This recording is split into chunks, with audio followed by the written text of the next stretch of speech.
house always wins. Play long enough, you never change the stakes. The house takes you.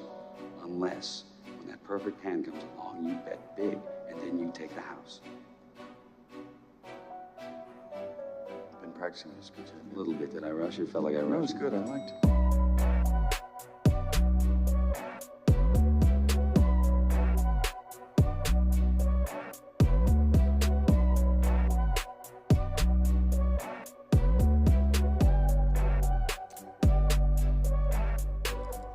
What's up, everybody? Welcome back to the Big Easy Bets podcast. I'm your host, Logan, and with me in the studio, Nick Von Brick. Hey. We got Bam in the control booth. You. Episode 235. This is college football week 6, NFL week 5. We're a quarter away of the way through the NFL season, about halfway through the college football regular season. A lot to dive into, break down. Hit that like and subscribe button if you don't mind. We're going to recap our Circa Millions entry like we have each week before, go over a couple things, and then give you our best bets for the upcoming week. Playoff baseball is here. Bam, did the Cardinals make it? Nope. Okay. Bam texted me months ago and said you got to take the Cardinals. Or no, what you just said you took the Cardinals and you got value on it. And then I went and looked, and I was like, I think I watched a couple Cardinals games, and they looked okay. And I was like, you still got it? He's like, oh, no, I cashed out of that. He cashed out of it like a month after he made it. What happened? I saw the value in the cash out. What happened to the team, though? Shoot, who knows, man? That was the biggest pull the wool over our eyes that Bam did a couple years back. Were you strapped for cash or something? I know he placed the bet and then must have got hit. Bills came around. He's like, fuck that. Yeah. He said that doesn't money happen. sitting here all year. Yeah, that doesn't have a chance. I think I made a couple dollars on it. Yeah, we went to St. Louis. Bam enticed us. Oh, the Cardinals are really good toward the stadium, whatever you fucking call it over there, the ballpark. Yeah. We all placed a future on the Cardinals. They absolutely sucked. They sucked. That was the biggest waste of money of all time. Again, hit that like and subscribe button. The Ryder Cup was this past weekend. Did you watch? No. Did you? Yeah. What'd you think? Obviously, I would say we're equally into golf. I think it was an entertaining Sunday, that we had the chance to come back, but I think the whole thing was entertaining. I get what you're saying. Like, it was very one-sided. Europe killed us up until the end. We made a little push there at the end. But I like watching good golf. And they put on a clinic, dude. Rory, obviously the talk of the tournament was the crowd kind of giving it to Rory and clearly crossing the line in a lot of different areas. But when Rory turns around and says, like, hey, shut the fuck up, and then as he's standing over the ball on the most critical shot of the match, and then proceeds to get back over the ball and stick it to 2 feet, like, that's serious. Yeah. That was a moment. And to be able to do that, if you chirp me, or if I chirp you from the cart at Royal, we're shanking it into the woods. He's got an entire crowd talking to him about his damn wife, and then he's going up and sticking it to 2 feet. So my biggest takeaway from the Ryder Cup was that the commercials are fucking ridiculous. I think it was NBC and USA TV or whatever. That was a disgraceful job. I watched more commercials than I did golf shots, and we missed 10 different huge shots because they go to commercial. Every single Michelob will never drink it. What else? There was some.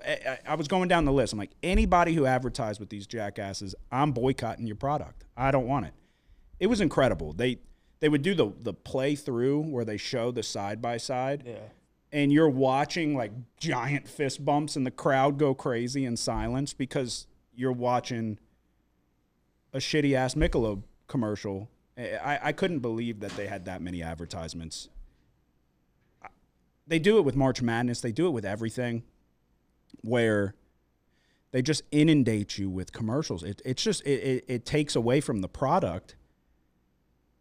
Make it like the Super Bowl where like you charge an unbelievable amount for commercials and just have less of them. Mm-hmm. And then we don't have to sit there and it was like 7 commercials in a row. It's not like they were like even like size from the golf and the commercials, they made the commercials so much bigger Yeah. than the golf. I had to like squint to see what was happening. Yeah, no, it's ridiculous. It really is. It just it shows you where we are. Well, like everybody's so they're trying to make as much money as they can. They don't give a shit about the product and the viewer at home. It was horrible. It was really, really bad. And there was like 4 groups on the course, and you're missing shots. I don't understand how we're not seeing every single shot. Let me pay more for a product. I'll charge me $5, and then I don't have to watch these shitty ass commercials. And you do that, everybody would pay for that. I don't know. That was my biggest takeaway, was that the presentation, the broadcast from NBC was fucking horrific, and they should never be able to do it again. All right, the Saints lost to the Buffalo Bills, but they put up a fight, and in my opinion, showed a ton. Biggest thing, number one for me, was the bounce back from how god-awful we looked against Seattle to turn around and clean up a lot of the procedural mistakes and the shooting yourself in the foot with false starts and holdings and all. A lot of that got cleaned up. So that was the biggest takeaway for me, was that I thought Kellen Moore did an incredible job coaching, specifically play calling as well. I thought Spencer Rattler showed you a lot to be excited about, a lot of promise. Didn't light up the box score, but he looked poised and he looked capable. But I think you can tell when a team is moving in the right direction. They're still not good. We're bad, and we're going to lose. But the teams that are moving in the right direction play hard, they fight, they make games a little closer than they should have been. The Bills should have beat us by 100 if they wanted to, but we gave them a run for their money. And if Brandon Cooks, let me rephrase that. If Spencer Rattler puts that ball on Brandon Cooks, it was a bad throw. I thought it was a catch for a touchdown, and it would have been an incredible catch at that. If he puts that ball on him and that's a touchdown, the Bills, they're sweating a little bit, or they're at least like, okay, now they're leaning forward in their chair. So I was pleased. I see people like, oh, we lose again. It's like, we played the best team in the league, and we gave them a run. We were supposed to get run out of there by 100.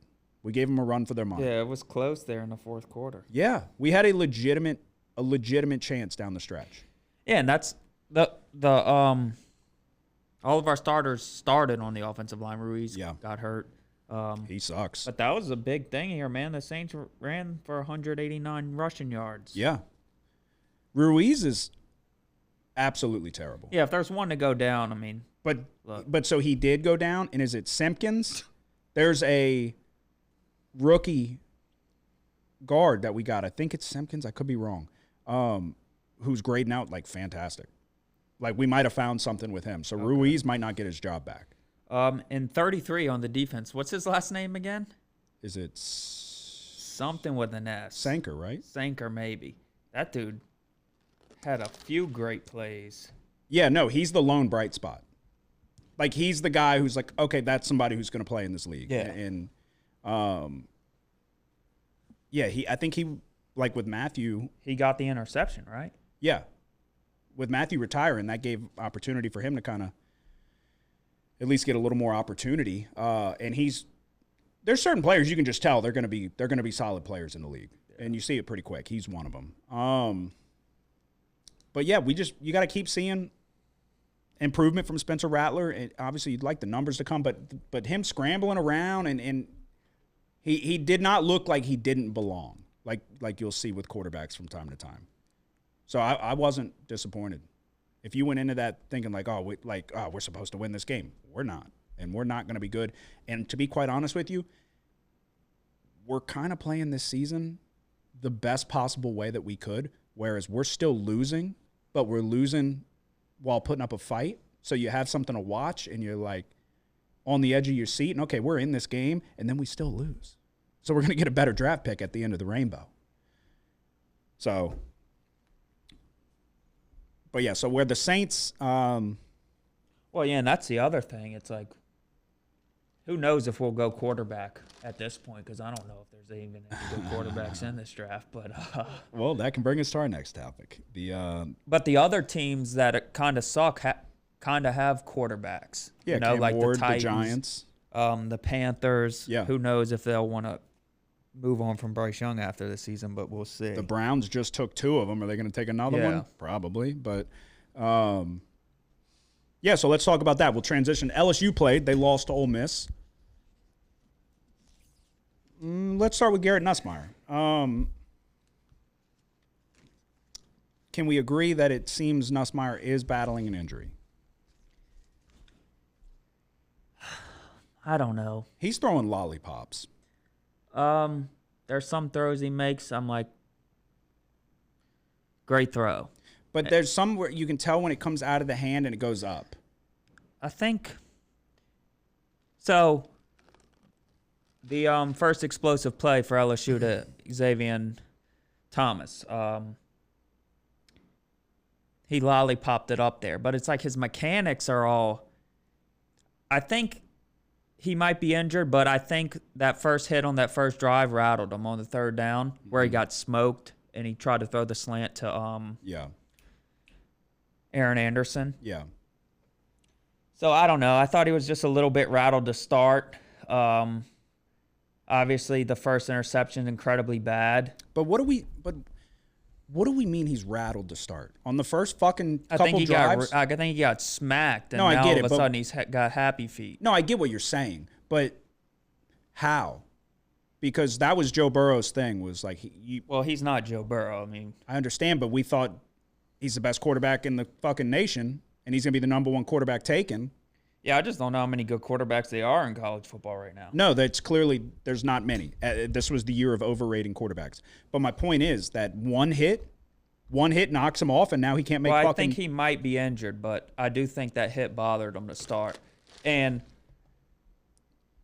a lot of the blame has to go to Nussmeier, right? But, like, there's not one position group on the offense that's playing good. No.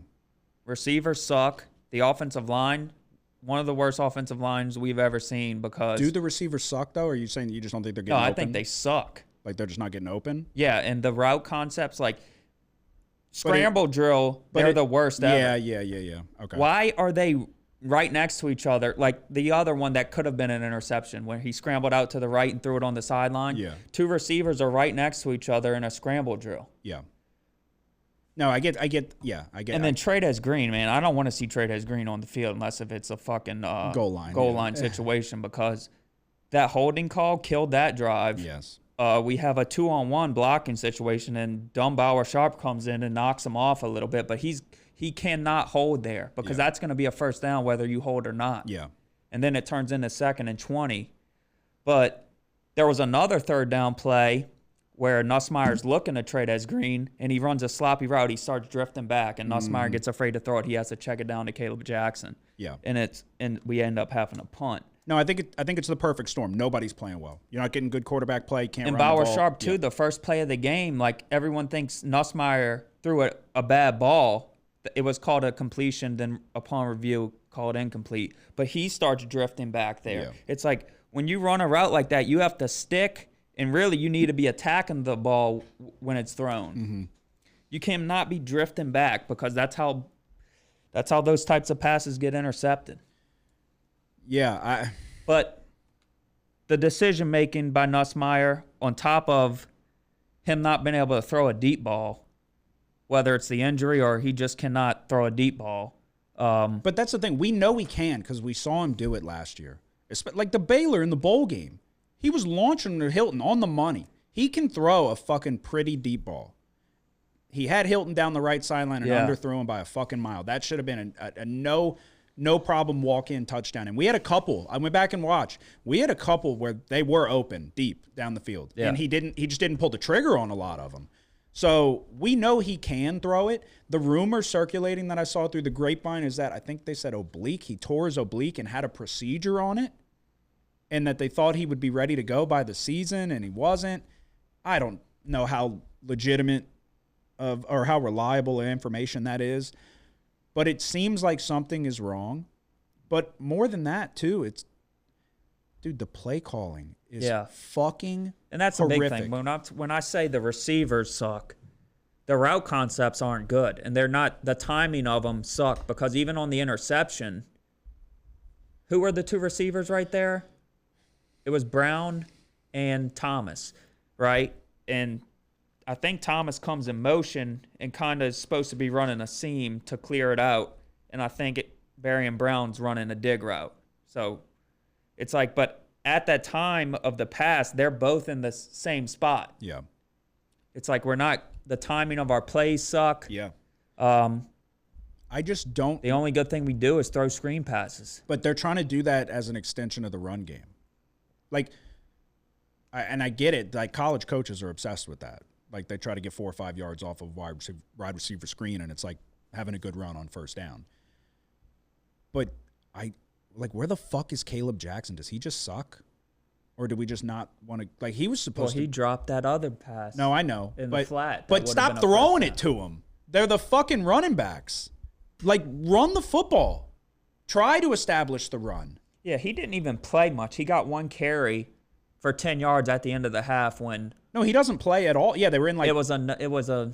They were dropping meaningless back. run, right? Yeah, I think they were dropping back into coverage. It was like, I don't know if it was third. I don't know what down it was. But it was just the end of a half. They're not going to let it. I think it was a long yardage situation anyway. Yeah. So, yeah, they're just running it up the middle into a light box. But I really, truly think that Brian Kelly's at like a crossroads in his coaching legacy because you wasted a generational offense with a Heisman Trophy winning quarterback in Jaden Daniels because the defense was fucking horrific. Now you have a national championship caliber defense and you are wasting it with the worst offensive play calling and coaching and performance that I can remember for LSU in a while now. I don't understand. What bothers me the most, too, is he was like, I'm putting my money where my mouth is, and they went out like panhandling with a fucking cup for money for everybody. But then you're going to get up there and you're going to yell. You're going to dress down the reporter, Cauble, and try to basically embarrass him. But then you're going to have the audacity to tell everybody that we're spoiled and gaslighting everybody thinking that this offense doesn't fucking suck. This offense sucks. This scheme sucks. Everything about it sucks. T-Bob Hebert said that we ran Denbrock out of town because I heard that. We didn't want to lose Sloan. We wanted to promote Sloan to co-OC. Denbrock just had a fucking Heisman Trophy winning quarterback on his resume. And he said, I don't want to do that, so he goes to Notre Dame. And guess what they're doing? They're lighting it up with fucking C.J. Carr. He's a good coach. Sloan's a fucking idiot. Sloan is Matt House. He's the offensive equivalent of Matt House. And you're going to waste away a national championship defense because we refuse to even try to run the ball. It is a non-negotiable. Establish the run or fucking lose. They were dropping 8 in the coverage, and we're expecting to have success throwing the ball. That second, that 2-point conversion dropping play, 8 and getting pressure with a 3-man rush. Crazy. Yeah, that's a good point, too. The offensive line's got to play better. But that 2-point conversion play call was so fucking dumb. You haven't tried to run it all game. Now you're going to hit him with a gotcha. You send the guy in motion, and then we're going to run it up the gut. Surprise, you fucking moron. It's incredible. It really is. I think Brian Kelly's at a serious crossroads in his coaching legacy because he's been a winner everywhere he's gone. But all you've done in LSU, your entire time at LSU has been nothing but wasting fucking golden opportunities. And you say, oh, they brought me here to win championships. We won one with a guy who didn't even have to really do much. The talent's there. Just don't fuck it up. It's unbelievable that we're doing this again just on the opposite side. I can't believe it. With I get what you're saying. The receivers are not playing well, but they're still talented. They're still talented players. Yeah, I feel like we don't play the right guys all the time. Where the fuck is Nick Anderson? Like, I'd probably like to see Nick Anderson where Trey'Dez Green's playing. Stop goddamn running the football with Xavier and that's Thomas. the other play. The touchdown, our first touchdown. Yeah. The batted ball, Sage Ryan. Yeah, it was a bad throw, right? But why are we 2 people running right in the same area? a fade with a guy on the short side of the field? Like, don't you want it just one-on-one? Like, imagine if it was tipped and intercepted. Yeah. Yeah, no, it's a good point. That's it. Like, don't you want it 50-50 with just one guy versus one guy, not 2 guys versus 2 guys? 4, maybe 5 guys over there, and we're playing 3 flies. I just don't know. It seems like the fucking, like, we have receivers in the same spot too much, and Nussmeier on some of the throws, he's just guessing, like the first interception, which we're going to score points there. So that's a really big interception. He cannot do that because it's not the same team that it was last year. No. The defense is really fucking good, even though they did not play great this game because for some reason, like we didn't have a game plan for our quarterback that can run extremely well. Yeah, what the fuck? Why are we doing that again? Ole Miss went 8 for 16 on third down, and a lot of their third downs were third and longs. I give the defense a little bit of a pass because we kept putting them back on the field. Yeah, they were for on the a field for ridiculous amount of plays. 80-something plays. But why? Why the fuck are we not pressuring this guy? I don't understand it. You're back to dropping Harold Perkins in the zone. Oh, then I can't even remember. It might have been their first touchdown, maybe their second touchdown. It was the touchdown that might have put them up by 10. Yeah. Like, why? It's the end of the half. There's 18 seconds left, and we think they might run the ball with 0 timeouts. We have trips to the right, and we have two defensive backs out there covering 3 receivers. No, I know. We had a timeout. It's like, you could say, oh, it's all on Blake Baker, right? He didn't have the guy set up. But Brian Kelly's there. All the other coaches are there. No one sees that it's That's what I said in that video. 2. That's what I said in that video I put out where it's like I've never seen somebody surprised at the outcome more than Brian Kelly. He's watching shit that's happening. He's like, what is going on? It's like, you should fucking know what we're doing. But he we doesn't have have a all clue. these guys stacked on the box. There's 18 seconds, maybe even less than that. But they have 0 timeouts. Do you really think they're going to waste one of these plays trying to run it here? Yeah. And even if you still can't leave trips to the right and only have 2 defensive backs covering all the 3 math, receivers. it doesn't add up. The math doesn't make sense there. They have an advantage. They could have threw it to whoever the fuck they wanted. Take your pick. They were all open. Yeah. I don't understand. I think it's coaching malpractice what we're seeing right now, and the fact that we're doing this again. It was like, thank God we got Matt House out of here. We got Blake Baker. We got the defense that we have been waiting to see, and now we have the same problem just on the offensive side of the ball. So my question is, do you think that Brian Kelly shakes anything up drastically? Does he take play calling away from Joe Sloan? Does he shake anything up? Or do we just do it what we've been doing and pretend like it's not been fucking terrible? I think they might have to try something different on the offensive line, specifically at left guard, I think. Well, then who was that? Kern came in? He played well. Yeah, he's the freshman. Yeah. He played in for right tackle, and I think he played better than the other right tackle, to be honest. But specifically, do you think they take away play calling from Sloan? I think Kelly's got to get involved again. They got to, because he did this last year. Yeah, We were having this type of an issue, and it kind of got turned around where you saw some games. Which game did we lose? What was the first game? We lost the first game, but there was another game we lost, and they were really confusing Nussmeier. Was it A&M? It might have been. Where we imploded in the second half. Because we still had everything in front of us at that point, I'm pretty sure. Maybe we might have had one more loss before. I can't remember. It was Alabama. The offense didn't have any success there either, but Yeah. Regardless. you saw it happen last year where Kelly kind of got involved because I just think things need to be simplified a little bit. We don't have enough. The guys aren't getting open, but we don't send guys. It's either the routes are too deep. Yeah. We don't have enough protection for them, or it's like there's not enough intermediate stuff going across the middle, and a lot of times the middle of the field's open. Well, luckily the bye week comes at a good time. So you get a chance to figure something out, try to adjust, do something. I don't know. But please just stop telling us that they're pissing on us and telling us it's raining. That's what they're doing. So Yeah. you gotta do something. It's like I said, I really do truly think that this will be the biggest stain on Brian Kelly's coaching legacy, because this has been a fucking joke. And I said it every year. I don't know what the over-under was on how soon I would call for Brian Kelly's job again. I'm not calling for it yet. But God, come out this bye week and look like a bag of shit again. And that seat's going to get hot. It's got to. If we lose again, I want him fired. But the problem is his contract's Oh, I understand. going to bankrupt us. So We got to get Gordon and Chicken Fingers. What's his name?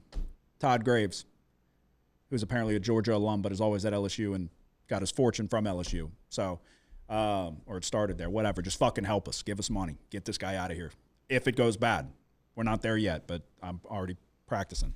It really is. It's fucking annoying. The annoying thing is last year LSU had the number 1 third down offense in the SEC. I think they were top 10 nationally. This year we are so bad on third down, it doesn't even make sense. Yeah. And you're missing Kyron Lacey, who I was a big critic of, and maybe Kyron Lacey was way better than I thought he was. Yeah. Mason Taylor's gone too, who was a fantastic tight end. Yeah. And you don't really have a guy to replace Mason Taylor. I still fall on too. Right now. Nussmeier's got to play better though. Those head scratching throws, those are like, I don't even know what you're going for. I don't know what you see. He's throwing into triple coverage. Like you see it, they'll turn the camera from like his perspective. It's triple coverage because there's fucking 2 guys there. Like why are it is on him, but at the same time it's like the timing of these plays seem off, and like a lot of time he's making the throw before it's there, and then he makes it, and it's like, oh, there was nothing there. Yes. The first interception in particular. Yeah, but there was 2 guys there. But he's nearly thrown a couple that have like not gotten actually intercepted. But it's like, where are we going with that? And you see it. They flip the camera around. You see it from his angle. You're like, I don't see anything that's like, that's what he was trying to do, and it just didn't work out. Like the defender made a good play. There's like a couple, like it looks like 3 flies in. Oh, yeah, and then the other play that really aggravated me was the third down. I think it was 3rd and 4, and he had Bauer Sharp coming across the middle, right? This is the play Nussmeier decided to run. Yeah.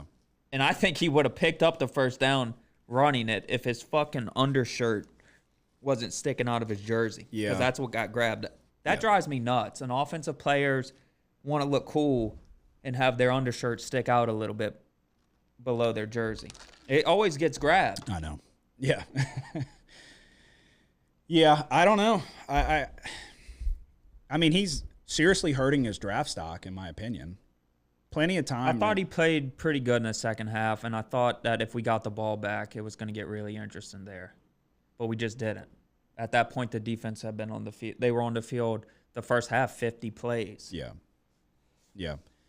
We'll see what they do. Something's got to change. All right, I've got pretty much only one more thing. Why in the year 2025 are we still going to overtime and allowing there to be ties in the NFL? We just saw the Packers and the Cowboys battle it out for hours and end in a 40-40 tie. It's the most ridiculous thing in the sport. Figure it the fuck out. Why is it a 10-minute period? Why is it not the length of a quarter at 15 minutes? I can't wrap my brain around how we're still allowing ties. If you take a page out of college football's book, this is my idea. Don't go from the 25 or whatever they do. Go from the 50. So you got to realistically pick up at least 1 first down to get into field goal range. Although if you have some kickers, they can kick it from 85 yards these days. If you go 3 and out, you possibly are going to punt the ball back, meaning you're not just already in field goal range. So you got to at least kind of move the chains once. But start at the 50. Everybody gets guaranteed 1 try. Like college, just start it further back. What are your thoughts there? Why are we allowing games to still end in a fucking tie? Yeah, I think that's not a bad idea. But you just saying that reminded me, because you mentioned Jacksonville kind of messing up the clock there at the end of the first half. Green Bay almost didn't have the time to get the field goal off to pull off the tie. Yeah, no, yeah. They got an incomplete pass in the end zone with 1 second left. No, Matt LaFleur, yeah, we were talking about that before we started recording. Yeah, Matt LaFleur had a horrific job coaching and managing the clock, in my opinion. At the end of the first half, you get aggressive, you get strip sacked, and then you allow the Cowboys to score a touchdown at the end. But then, yeah, at the end of the game, you're just sitting on your fucking hands, and you're letting Jordan Love. No one's getting lined up. The receiver was 4 yards in front of the line of scrimmage. He had to jump back right before they snapped the ball as the clock's rolling down, and then Jordan Love luckily hits the linebacker in the back, and the ball just drops. Like, if he throws a ball to the back of the end zone or something like that with a little more air under it, the clock's running out, and you just lost. So, yeah, they completely botched. They mismanaged the clock horrifically. But, yeah, going back to maybe starting from the 50 in overtime. Yeah, I think that would be interesting because the way these kickers kick. Yeah, that's a 67-yarder if you get no yards. Yeah, and even if you do get some yards, you could end up having 45 to 55-yard kicks decide the game. But it's okay if you go 3 and out. Say you pick up 7 yards, a 60-yarder. We're watching people make 57s like they're extra points. So it would add that excitement factor of you're kicking long-ass field goals if you're not able to execute on offense. So I'm assuming the worry with why they still allow the ties is if it's just a defensive battle and they're just punting back and forth playing field position and you don't want to sit out there all fucking night. So that's why you start at the 50. Start at the 50, and you're pretty much with some of the kickers. It's incredible. I've been saying that. I remember the days where it was oh shit, they're kicking from 45. Hold your breath. And now, dude, every time a kicker kicks, I saw it was 57, 58 yards. I saw 5 of them go right through the middle with 20 yards to spare. I'm what is going on? Because I'm okay, good, we're holding them. Oh, they're gonna it's the team I bet on held them to a field goal. 57 yards. It's probably going to miss us right down the middle. The kickers are insane these days. But I think that's the solution, is you go to the 50-yard line at guaranteed 1 try apiece. I think if it's tied after the first OT period, they should do penalty kicks. Yeah, I mean, now we're getting crazy, but That would be awesome. Every sport does it. NHL does penalty shootouts. Soccer does penalty kicks. What do you think? Baseball does a home run derby to decide the game? Almost every sport. Rugby does it. Yeah, that's not tied. Penalty kicks from where? Rugby? No. What is your in the proposal? NFL. Yeah, give us the whole layout. Tied after the first OT period. Okay. You start at the 30-yard line. Both kickers make it. You move back to the 40, then the 50. Last man standing wins the game. I say each team gets to pick somebody on the other team to kick. That would be electric. That would be electric. Yeah, I don't know. We got to figure it out. We got to stop having games end in fucking ties. So, anyway, all right, we'll get to the recap and then start diving into some best bets for the real ones that listen through that. I appreciate you. The majority of y'all are probably hitting the timestamp. We're gonna see what we can do with Thursday night. Again, I'm 4-0 on Thursday night. I want to live in a world where we get every single Thursday night play correct. And we think we have an agreement going into this week. But before we get to that, we'll recap college. It was a brutal week in college. Started out good. Virginia +7. We were both on it. It was your lock of the week. They win the game outright against Florida State. And if just top-tier college football environment, incredible game, an interception in the end zone to end it, and then the quickest crowd storming that I've ever seen, which that was security dropped the ball there. Because the 2 players in the end zone undoubtedly got trampled. At least a little bit. Hey, there was no time if there was a penalty or anything. Yeah, no, it was. Imagine if they were oh, it was a flag here. Yeah, maybe that was their idea. It was fuck it, we're gonna this ball. Oh, they were ready way before. I think they were ready before overtime. It was halfway through the fourth quarter, and they were starting to they were move ready. forward. Yeah,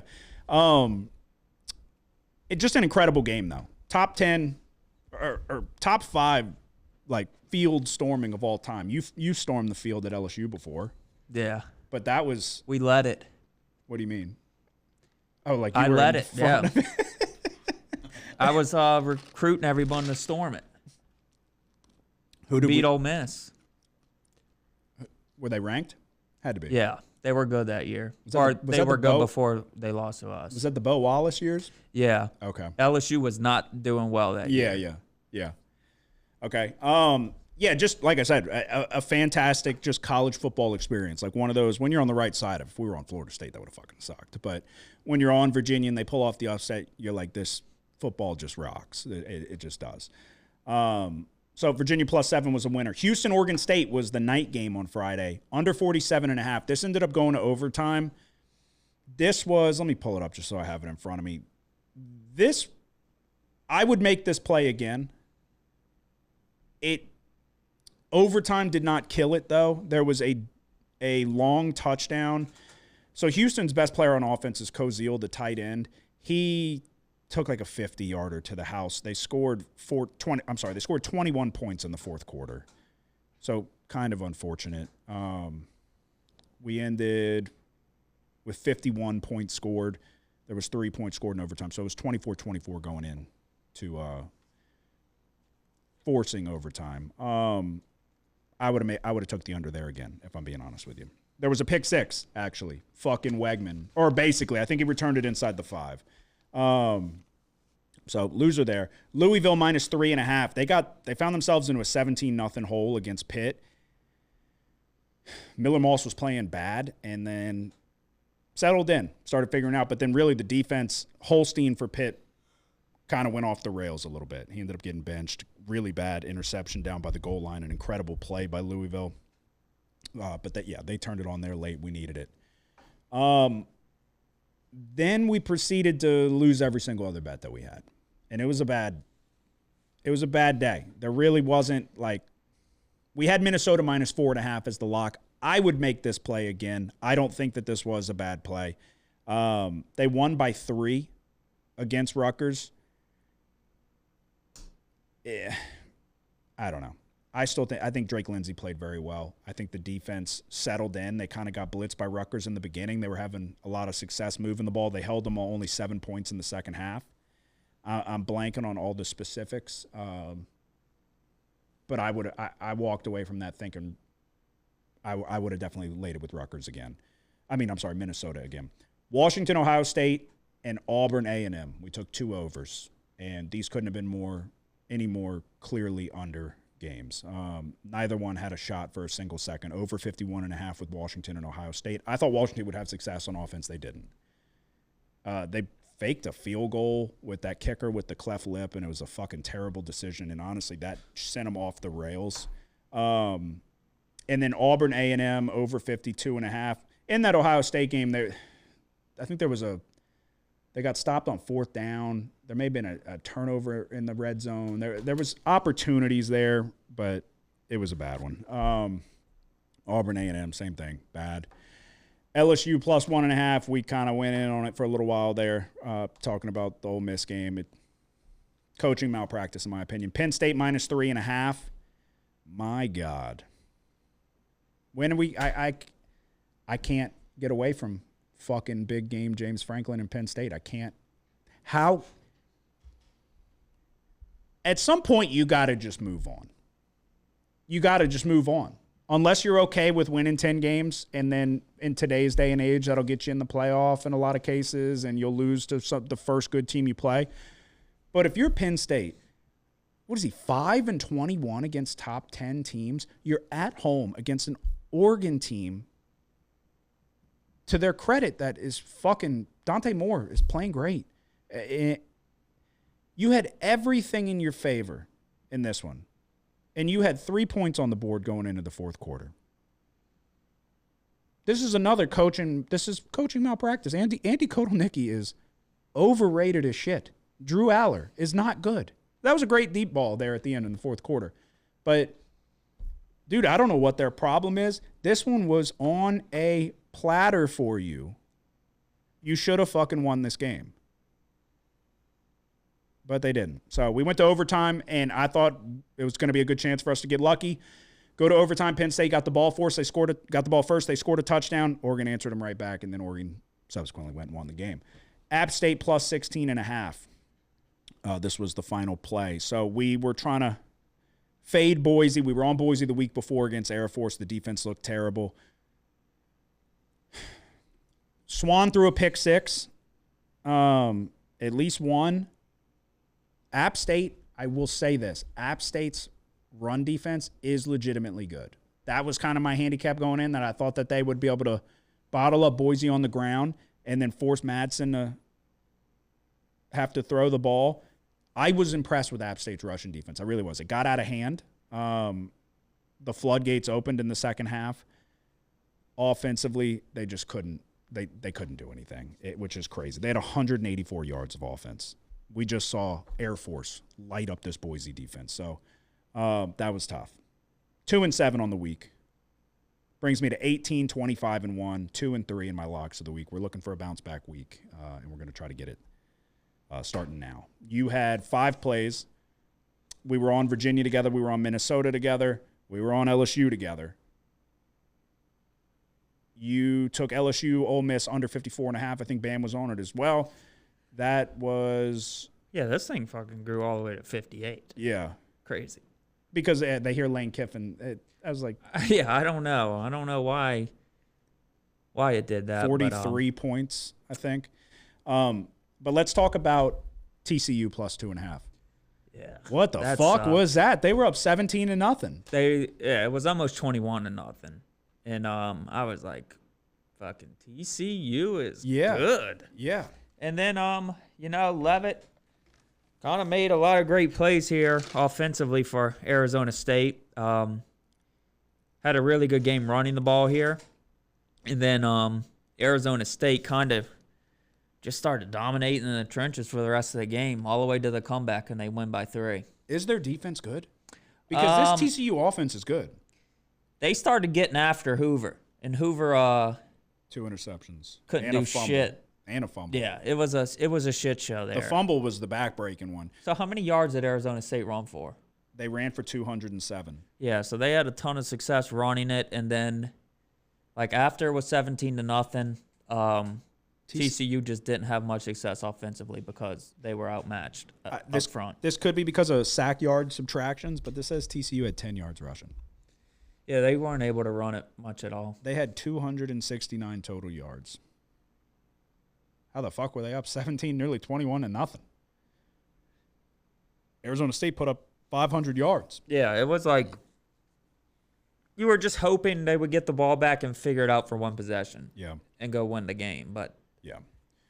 So you went 2-3, brings you to 12, 14-1, 4-1 in your 4-1. Very good. 80% in your locks of the week. Bam, how did your week go? I had 2 plays, went 1-1, had Georgia -3 versus Bama. Bama walked in, took down their 33-game home win streak. Of course, right when I bet on them. Yes, Ty Simpson looked pretty good. He looked fantastic, and he looked fantastic against Wisconsin the week before as well.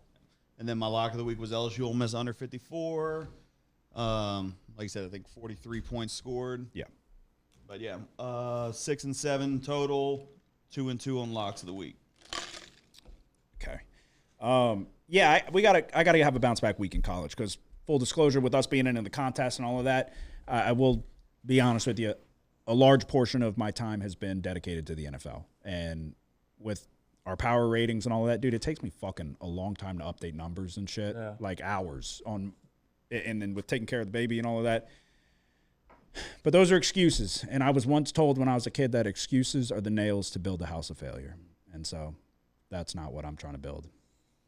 I was told that. My stepdad put that up on my wall, printed it out, like typed it up on a Word document because I wouldn't clean up my room or some shit probably.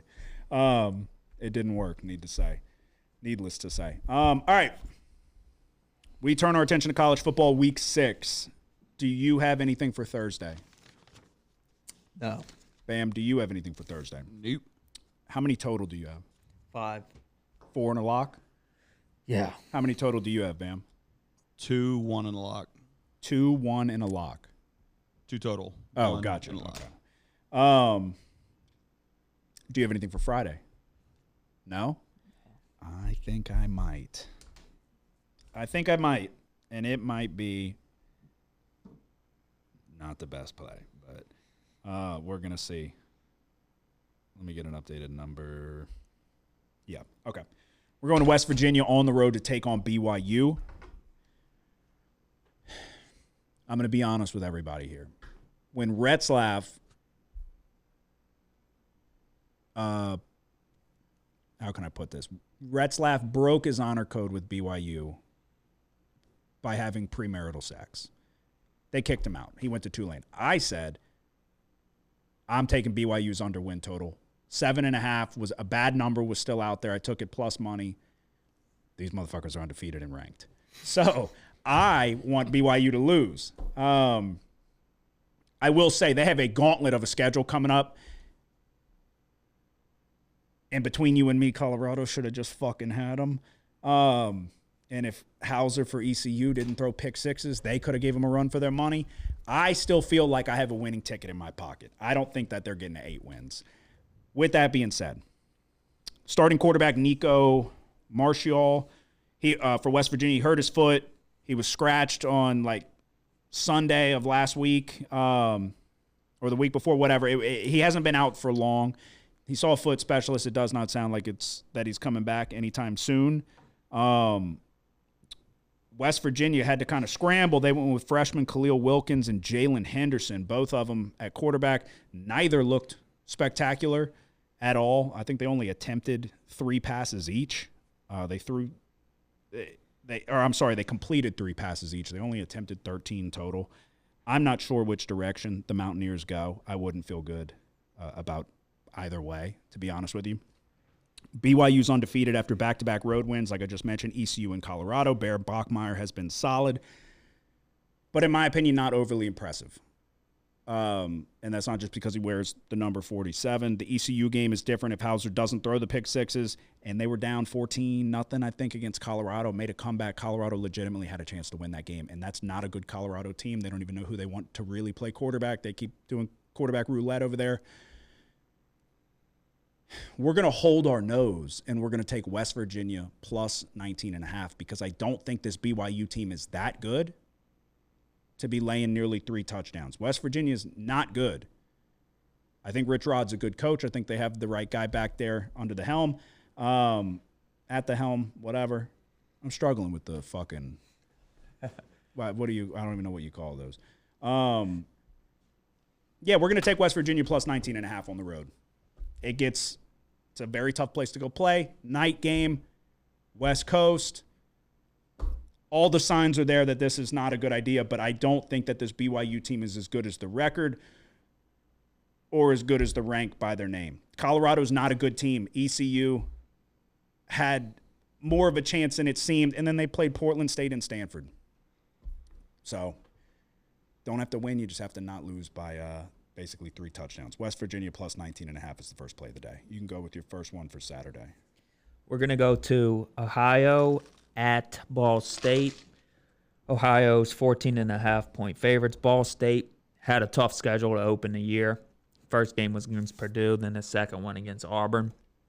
They're coming off of a bye in their last game. They played a close one against UConn. I think Ball State's going to be able to run the ball a little bit here. They had success doing it in their past 2 games. Ohio's defense is not that good this year. 105th nationally in yards per play allowed and 94th in yards per rush allowed. I'm going to take Ball State plus 14.5. Okay. Bam, what is your first play? Saturday, Kansas State at Baylor. I'm taking Baylor minus 6.5. Okay. At home. I'm a fan of Baylor. That is for sure. On their over 7.5, that one's going to be sweaty. Yeah. To get to 8 wins is going to be dicey. We're going to need this one. They should have just had. They should have beat Arizona State. They should have beat Arizona State. They lost. Oh by 30. yeah. That was one of the reasons why I took ECU. Yeah. All right, my first play for Saturday, we're going to Iowa State on the road taking on Cincinnati. Cincinnati's won 3 straight games after their Week 1 loss to Nebraska. Iowa State has been largely untested, and their Week 0 win against Kansas State does not look as good as we originally thought. Kansas State's not good. I think this is a great spot for the Bearcats, coming off a very impressive road win against a top-notch Kansas offense. The way they battled in that one and were down and came back to get that win on the road, I thought that was a big-time win. That showed you something. Cincinnati is good at stopping the run. Big man Dante Corleone in the middle, anchoring down the line. Even though Rocco Becht is playing solid, I think we see Cincinnati stop the run, put Iowa State in obvious passing situations. They struggle to stop the pass, but I'm not impressed with this Iowa State defense. I don't think that they can rush the passer very well at all. I think I see a scenario where Cincinnati can lean on the rushing attack and the offensive line and sustain long drives here. And I'm just not. I haven't been a believer in Rocco Becht, and I'm still not. Maybe we get bit by it again, but we're going to take Cincinnati minus 1.5 on the home field. This is a great opportunity, a ranked Iowa State team, an undefeated team. Sorsby, they had a chance to beat Nebraska, believe it or not. We were on the wrong side of that one. I felt like Nebraska I mean, they won the box score for sure, but Cincinnati hung around, and then all of a sudden Sorsby started running it all over them, and there was nothing Nebraska could do. I think we could see Sorsby have the same type of success running the football in this one, and I think, like I said, I think they're going to be able to sustain long enough drives, and if you can't get after the quarterback and make life difficult for him, I think that the D-line of Cincinnati can get after Rocco Becht. So I'm going to take Cincinnati -1.5 on the home field in a big spot. You got thoughts on that one? That's which way I would lean. Just staying away, though. What's are you on Texas, Florida? No. That's going to be God. Do you have a lean? The number is so low, 41.5. Yeah, I would have leaned the I think it might have been 42.5 earlier, but yeah, I just can't get to I would obviously lean under, but Yeah. It's so low for college though. yeah, not interested in. Yeah, I mean the strength of Texas is their defense, strength of Florida is Watching their that defense. shit show. Yeah, it's like, but Arch Manning, he was big time in Sam Houston State's DB, so they said that he's back. Lagway sucks, but then Billy Napier's like, he's having a great week in practice. It's like throwing what? Fucking garbage cans? Like, there's no way he's having a great week in practice against live reps. He stinks. So I don't know. I would obviously lean under there as well. To be quite honest with you, at a touchdown, I'd be crazy enough to lean Florida. I almost did it, but I'm not going to do it. I can't watch Lagway go 0 for 100 on third down again. What is your next one then? Wake Forest at Virginia Tech. Virginia Tech 6.5-point favorites. The total is 50.5. I think Virginia Tech's looked pretty good since firing Brent Pry, including a good win in their last game on the road against NC State. They did a great job containing C.J. Bailey. I think Virginia Tech can do the same thing to Wake Forest here and contain Robbie Ashford. On top of that, I've just never been a fan of Ashford. I don't think he's a good enough passing quarterback to exploit Virginia Tech's secondary. So we're going to take Virginia Tech at home -6.5 here. Okay. All right, I am going to go to Virginia and Louisville. We have been on this Louisville team time and time again. And if they could have pulled off the cover against Bowling Green, they'd be approaching like wagon territory where you just ride them to the window. And we were also on Virginia last week. And Virginia is now ranked 4-1 with a number next to their name going on the road to take on a talented Louisville team. We're going to go over here. And there's not really much to it other than the fact that I think both of these offenses will be able to move the ball. I think that both quarterbacks are talented. Miller Moss was really struggling at the start of that Pitt game, but then I felt like he settled in nicely and started playing well. And Isaac Brown for Louisville clearly seems to be battling some type of lower leg injury, maybe an ankle sprain or something. It does seem to be affecting him a little bit. But I just think the offenses are too good in this one. And yeah, we'll go over 61.5 in Virginia, Louisville. I expect points. I hope we see points. Yeah, over 61.5. What's your next one? Okay, so Eastern Michigan at Buffalo. Buffalo's 10-point favorites. The total's 54.5. Eastern Michigan's defense has been pretty damn bad this year. In 5 games, they've given up more than 200 yards in all 5 games. They've given up more than 200 yards rushing. They've given up more than 300 yards rushing twice.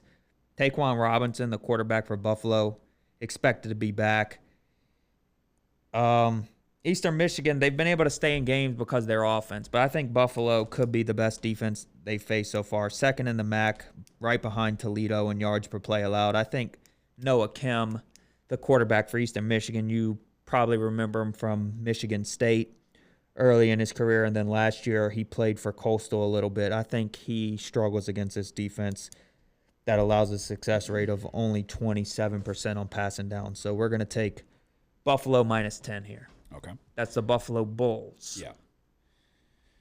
All right, for my next one, we're going to go to Vanderbilt, the number 16 ranked Vanderbilt on the road taking on Alabama. Rematch of last year, Vanderbilt got the upset. Diego Pavia, you know the deal. Typical letdown, sleepy spot for Alabama off of a huge win on the road against Georgia. I don't think that, for what I just mentioned, Vanderbilt beat this team last year, so I don't think you're going to see a letdown spot. I think there's plenty of motivation to make sure you don't fall into the trap again. But that doesn't mean that I'm going to bet against Diego Pavia, because fool me once, shame on you. Fool me twice, can't get fooled again. But I'm not going to bet against fucking Alabama here. We're going to go over 55.5. I think Pavia's just got something. Pavia's the best quarterback in college football right now. I'm not even kidding. He's good. He is the best quarterback right now. But you mentioned it earlier, and I firmly agree. I had texted you earlier in the year where I was like, Ty Simpson looks like shit. Not anymore. He looks fucking good. His footwork is really good. Yeah. Like, that's the thing that sticks out to me the most. His mechanics are fantastic. Maybe I don't know what I'm talking about, but I'm watching this guy. I'm like, he looks fucking good. He lit it up against Wisconsin. He looked really good against Georgia, in my opinion, in a very tough environment. I think life will be a little bit easier for you here against Vanderbilt. And then you got Diego Pavia, who's just productive and just puts points up on the board, and he has more talent on the outside than he has before, and Eli Stowers is still there, and that's all I really need to see. So we're going to go over 55.5 in Vanderbilt, Alabama. At 10.5, I couldn't get to the number with Bama. How many times do you want to keep betting against Pavia and keep getting burned by this son of a bitch? So I don't want to do it again. Over 55.5, Vanderbilt, Bama. Yeah, I'm going to take the over as well. Okay. There you have it. How many more do you have before your lock? One more. Okay. And it's going to be short. Okay, go ahead. I have one more and then my lock as well. We're going to the last game of the night. Nevada at Fresno State. Oh, yeah, wait. I got more than just one more. Sorry. I have a lot more. I forgot I got another page. I got 3 more than my lock. Go ahead, Nevada and Fresno State. 9:30 kickoff Central Time. Fresno State's 13.5 point favorites. The total's 45. Nevada, we're going under here. We're going under 45. Nevada, 97th nationally in seconds per play. Fresno State is 123rd nationally in seconds per play. I think both of these teams will have a little bit success running it here. We hope they take their time going down the field right. That's what we think will happen. So we're going to go Nevada, Fresno State under 45. Alrighty. Yeah, so like I said, I have 3 more, and then my lock. I'll try to speed it up, expedite these a little bit. All right, am I crazy? Be honest. Am I crazy to lay 14 points with Clemson against North Carolina coming out? That didn't sound reassuring. I'm going to do it. On the road against Bill Belichick and the North Carolina Tar Heels. Clemson off the bye week in the midst of their worst season in Dabo's tenure. North Carolina might be just what the doctor ordered. This team stinks. They beat up on the bad teams. They played Charlotte and they played Richmond, but they got slaughtered by TCU and UCF, a team that looked like shit to start Scott Frost's re-tenure back with the team. They keep bouncing between Gio Lopez and Max Johnson. I think this is the final straw for Clemson, but this is also a golden opportunity to do something. We got to do it now. Coming out of the bye week, you got Klubnik and all of these. It's just been the year of overrated teams and nobody living up to expectations. But North Carolina, against anybody with a pulse, has looked like shit. So I'm going to do it against my better judgment. Clemson minus 14 against North Carolina. And then we're going to go to, let's see here. Minnesota going on the road to take on Ohio State. Yeah, I've been talking about this Minnesota team, and we're going to go back to them again. We're going to take Minnesota plus 24. I do think Drake Lindsey is the real deal for Minnesota. I think that the Golden Gophers style of play and efficient quarterback play, I think they can stick around in this game. The defense is good for Minnesota. It is. I like the defense. I think it has enough pieces and a good enough veteran secondary, a really good secondary, to be honest. They're more than good enough. I think they'll be able to take away the explosives, don't get beat over the top, and then offensively, they have a running game. They have a decent offensive line, and I think Drake Lindsey's good. The real question is going to come down to, can he go into Buckeye Ohio Stadium and not be overwhelmed by the moment? And I think he'll be able to. I think he'll be able to hang in there. I'm taking Minnesota plus 24. I texted you about him. He can make every single throw. The touch throws were all on the money. I was impressed with his play against Rutgers. And then Ohio State, it's like clearly the defense is the real deal. I just think the style of play and the game plan for Minnesota's got to be to establish the run. Don't throw your quarterback to the wolves, and try to grind the clock a little bit. So at 24 points, yeah, we're going to go Golden Gophers plus 24 to stay inside the number, please. Last one before the lock, late night, 9:30 p.m. Duke going out west, take on Cal. We're back on the JKS and the Golden Bears. Look, it's an East Coast team going all the way to the West Coast. A 9:30 p.m. kick, which means it's what? 12:30 their time? How many hour difference is it? It's got to be 3, right? Yeah, it's 2 hours difference from here, so it's 3. Yeah, so it's past midnight for their time that they're used to. We're going to take Cal plus 3. This Duke defense is not that good. This is not a typical Manny Diaz defense, and the secondary's bad.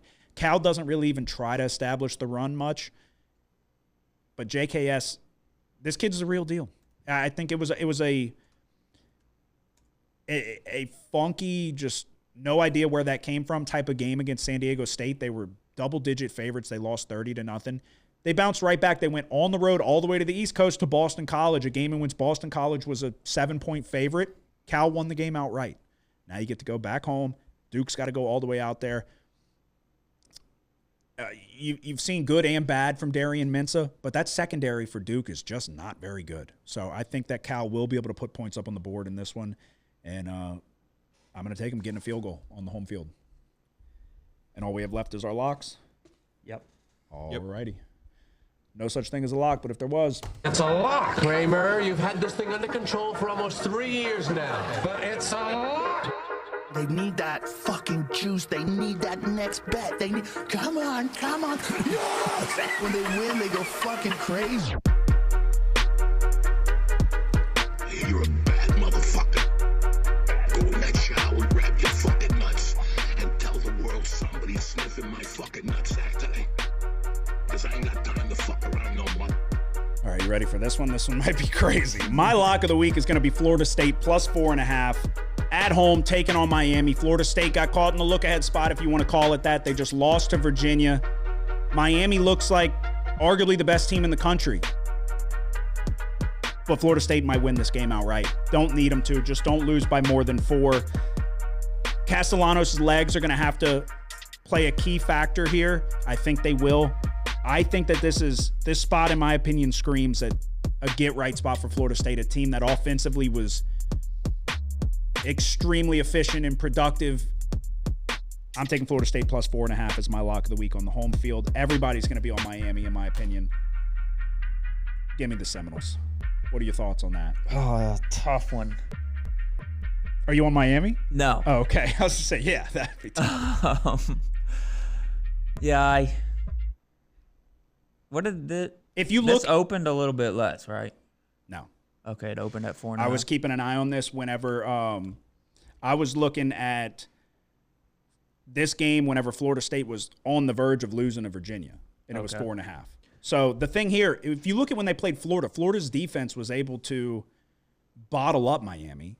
They just needed some help from the offense. Lagway went 0 of 13 on third down, 141 total yards. Florida State's going to have more success than that. Yeah. Florida State's going to be able to put some points up on the board here. Castellanos' legs will be the difference if they have to. Like I said, I think I understand he got rolled up on. We talked about that.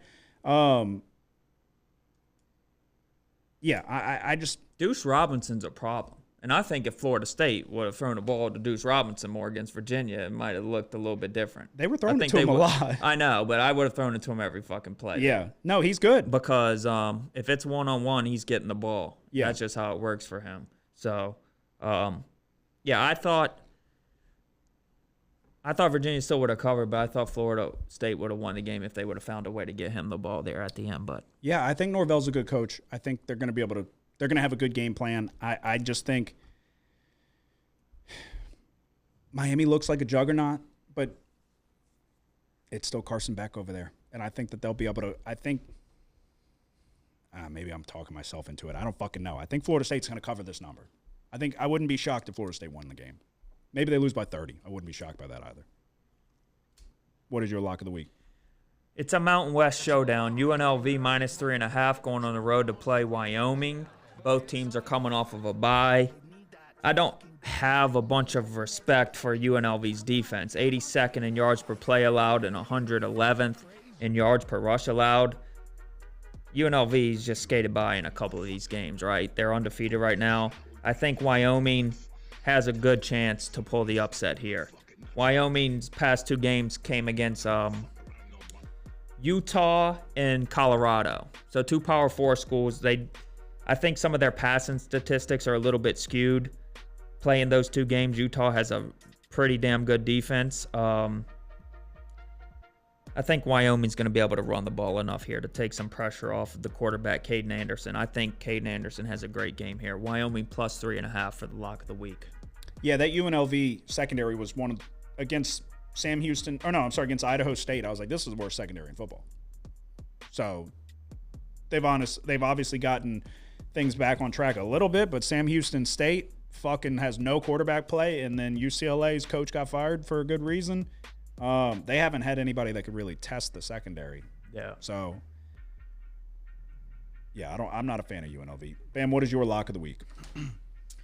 Texas Tech at Houston. I'm laying the 11.5 with the Red Raiders. Alrighty. The quarterback is playing. Yeah, I wasn't giving you a look because. Okay, I thought you Which were. quarterback? Bayron Morton. He's battling a neck injury, but they came out today said that he will be playing. Do you think he got adjusted by somebody you know? Probably not. One of your brothers. What are your thoughts on that play? I don't know.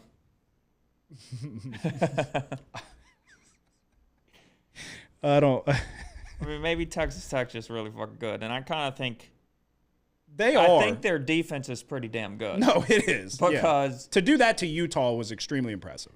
like their cornerbacks, specifically one of them is a legit lockdown. Yeah. So I don't know. This is going to be a very interesting game, in my opinion. Yeah. Because this Houston defense is good, like really good. So, yeah, if Texas Tech comes out and lights it up, and offensively, Houston's not much to write home about. Like I said, Wegman, how much is he going to protect the ball and not try to do too much? That interception against Oregon State was fucking terrible. Mm-hmm. But before that, he had been playing well. That was his first pick of the year. This is one of those where the spot, to me, but I'm not having a great college football year, so my opinion doesn't mean much. The spot screams Houston. Willie Fritz, fucking get the boys going at home. But, hey, I didn't think highly of Texas Tech, clearly, because I took Utah, and they got demolished in that one. But we'll see. 6 p.m. on ESPN. I will definitely have my eyes on that one. To recap, I am taking West Virginia +19.5, Cincinnati -1.5, Alabama Vanderbilt over 55.5, Louisville Virginia over 61.5, Clemson -14, God help us, Minnesota +24, Cal +3, and my lock of the week, Florida State +4.5. I don't know why I'm closing that. We're going Ball State +14.5, Virginia Tech -6.5, Buffalo -10, UNLV +3.5 for the lock, Nevada Fresno State under 45, and Vanderbilt Alabama over 55.5. Okay, bam. All right, I'm going Baylor -6.5 at home against Kansas State. And for the lock of the week, the Texas Tech Red Raiders -11.5. All right, there you go. That is our best bets for college football week 6. We now will recap last week in the NFL and then give you our best bets for NFL week 5. Like I said, it was a tough week in college football, but it's been an incredible run in the NFL for everybody, too. Even Bam's doing well. All across the board, it's been extremely solid. 4-2 week for me, 3-1 week for you. Bam, you went 3-1. 3-1 as well. Thursday night, Seahawks and Cardinals. So we went opposites on this one, which I wish we didn't, because this was one of those. What were your thoughts on the game? That I was. Yeah, I mean, to start, I was like, shit, fucking bad play. Exactly. So this is where I was like, he's exactly right. Fucking Marvin Harrison sucks. But this is the prototypical example of why the NFL is so hard to beat. Because the Seahawks had dominated that game for 3.5 quarters. Yeah. Dominated the game. And then I'm like, now Marvin Harrison, who was a fucking 10 minutes away from working at Office Depot, is now praising God, crying because he caught a touchdown, and now it's a tie fucking game. I was like, what is going on? The Seahawks dominated the game. The Ravens dominated the game against the Bills week 1. The fucking Rams dominated the game against the Eagles last week. 2 weeks ago. And then for some reason, nobody can put a fucking team away in this league. It happens so much. Every game, it feels like. And then luckily the kicker fucking can't kick it inside the target zone. As soon as that happened, I went, oh my God. I was like, that was fucking dumb. And then the Seahawks won by a field goal. My thoughts were, because obviously we were on opposite sides, the spot divisional game at home, getting points, like the spot was clearly for the Cardinals. But I don't think the Cardinals are good. I think the Cardinals are okay, but I think the Seahawks are really solid. I'm putting more stock into like coaching this year. I think McDonald's a great coach. I think they got a really good one. I think the Ravens made a mistake letting him get out the door, but I get it. How are you going to stop him from getting a head coaching job? But when that came down to a fucking final second field goal, I'm like, what is going on here? I don't know. So Seahawks -1, Falcons +2.5 was the lock of the week in a bounce back spot after a 30-point loss to the Panthers. This was both of our lock, and it ended up they closed as favorites, right? Because they ruled Jaden Daniels out. Yeah. Yeah, so the line flipped which we expected. Even if he did play, we felt like his mobility would be an issue. This was an easy winner. The offense got back clicking. Bijan Robinson's incredible. Drake London is good. The offense is good. Too many weapons to be that inefficient for that long. Jaguars +3. It was 3.5. By the time we recorded, it was down to 3. It went back to 3.5. So you probably got a better number. They won the game outright. That Jaguars defense is the real deal. I don't know if I upgraded anybody more than I did the Jaguars in my power ratings. The Jaguars, dude, and they're forcing a shitload of turnovers. And I understand there's a lot of luck involved when you get fumbles and you got to have it bounce your way and this and that, but they're punching them out like crazy, dude. They're clearly practicing. There's a big emphasis on punching the ball out, and they're having a lot of success doing it. Patriots -5.5. I think you gave it out first. I hopped on it as well. They beat the brakes off the Panthers in a spot where the Panthers dominated the Falcons. It's like we talked about. You're never as good as you look when you blow a team out. You're never as bad as you look when you get blown out. The Panthers got embarrassed in this one. Ravens -2.5. Was there a bigger misread? Not even just by us, but from everybody. The Ravens fucking stink. And clearly they're decimated with injuries now. The Ravens were looking not good before that happened. Let me ask you this. Do you think Lamar really hurt his hamstring? I mean, I think, I guess if he's not going to play, it has to be. I think the motherfucker tapped out that game. But he's not going to play this week, right? I think he's tapping out the season. Oh, no way, dude. You got Matabuke's out for the year with the neck injury. The secondary stinks. Roquan Smith's hurt. Wiggins is hurt. Everybody's hurt. I don't know. I thought that this was the Ravens' year. It was coming into the year, it was two teams, Ravens or Bills. One of them are going to break through, and the Ravens fucking suck. And what's crazy is for 3.5 quarters of that week 1 game against the Bills, I was like, we nailed it. Ravens are the best team in the league by a wide margin. And that Bills comeback just absolutely broke them. They don't want to give the ball to Derrick Henry, and when they do, he fumbles. Derrick Henry's the best running back in the league unless he's 1 yard away from scoring a touchdown. I don't know what to make of this team. Lamar, I don't know. Is he hurt? Is he – remember he got like kind of not fat, but he put on weight to like handle the wear and tear of the season and the hits and all of that, so he was slower and he wasn't running. But then he came back in last year and he dropped the weight and he was fast and MVP Lamar, and yeah, now he looks fucking slow again. Like, he's getting caught by everybody. They're like, oh, they keep catching my feet. You're supposed to be faster than them. That's your whole thing. I don't know. I think the Ravens talk about coming in with sky-high expectations and then having them all come crashing down in the blink of an eye. We're fucking a quarter of the way through the season. Y'all are 1-3. Lamar's out. Everyone's out. You're probably going to lose to the fucking Texans at home. I don't know. But so Ravens -2.5. They got obliterated by the Chiefs. And before Lamar hurt his hamstring, that shit was long gone. And then we closed it out with Packers -6.5. I knew it was a square play, but I couldn't avoid it. I'm still a firm believer in this Packers team, but one thing for sure is that the defense is not as good as advertised, but I try to juggle. I try to go back and forth. Like, is that the case, or is the Cowboys' offense just good and Dak Prescott's playing at a very high level? I think it's a lot of that.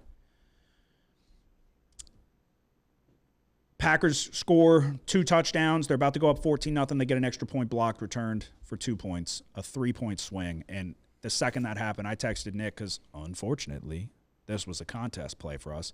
And I said, that just fucking buried us. And it did. 4-2 on the week brings me to 16-9, 3-1 in my locks of the week. You went 3-1. We had obviously opposites on the Thursday game. We were both on the Falcons and Patriots. And then I was fucking kicking myself. I told you in my notebook, I wrote down for our contest plays, I only had 3 that I was like, I write down the ones that I'm like, okay, these are definitely going to be our plays. And I had 2 empty spots that we had to talk about, I guess. The 3 fucking teams I wrote down were the Falcons, the Patriots, and the Texans.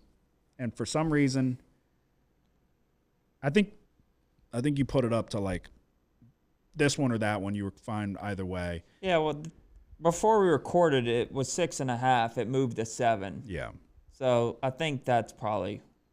I was still willing to bet it at 7, but we should have bet it at 17 because they won fucking 26-0. I think it was something like that.